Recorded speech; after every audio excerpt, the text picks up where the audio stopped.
ఈ ప్రాంతంలో రోడ్లు అధ్వాన్నంగా తయారవుతున్నా పట్టించుకునే నాథుడు కరువయ్యాడని ప్రయాణికులు ఆవేదన వ్యక్తం చేస్తున్నారు. అడుగుకో గొయ్యి, గజానికో గుంత ఉండడంతో వాహనాలు ఉయ్యాల ఊగుతూ వెళ్ళలేక మూలుగుతున్నాయి.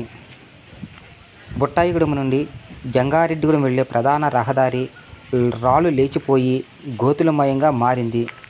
ఈ గోతుల్లో వాహనాలు వెళ్ళలేక నానా అవస్థలు పడుతున్నాయి. కొన్ని మరమ్మతులకు గురై ఆగిపోతున్నాయి. గత ప్రభుత్వంలో ప్రజాప్రతినిధులు పట్టించుకోలేదని ప్రయాణికులు వాపోతున్నారు. తాము అధికారంలోకి వస్తే రోడ్లు వేయిస్తామని ఎన్నికల ముందు చెప్పిన కూటమి నేతలు అధికారంలోకి వచ్చాక కనుమరుగైపోయారని ప్రజలు బహిరంగంగా విమర్శిస్తున్నారు. ఆ నాయకులంతా ఇప్పుడు ఏమైపోయారంటూ ప్రశ్నిస్తున్నారు. ఈ రహదారిలో ప్రయాణం చేయాలంటే వాహనదారులకు వణుకు పుడుతుందని ఆవేదన వ్యక్తం చేస్తున్నారు.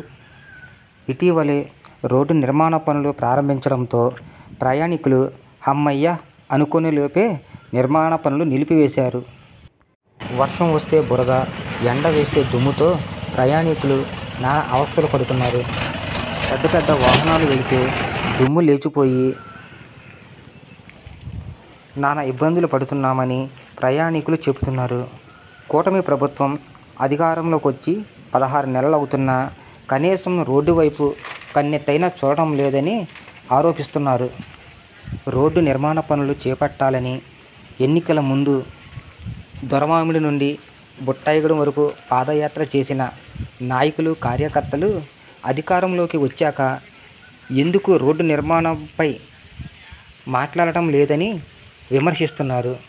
ఇప్పటికైనా అధికారులు, ప్రజాప్రతినిధులు స్పందించి రోడ్డు నిర్మాణ పనులు త్వరితగతిన పూర్తి చేయాలని ఏజెన్సీ ప్రాంత ప్రజలు కోరుకుంటున్నారు.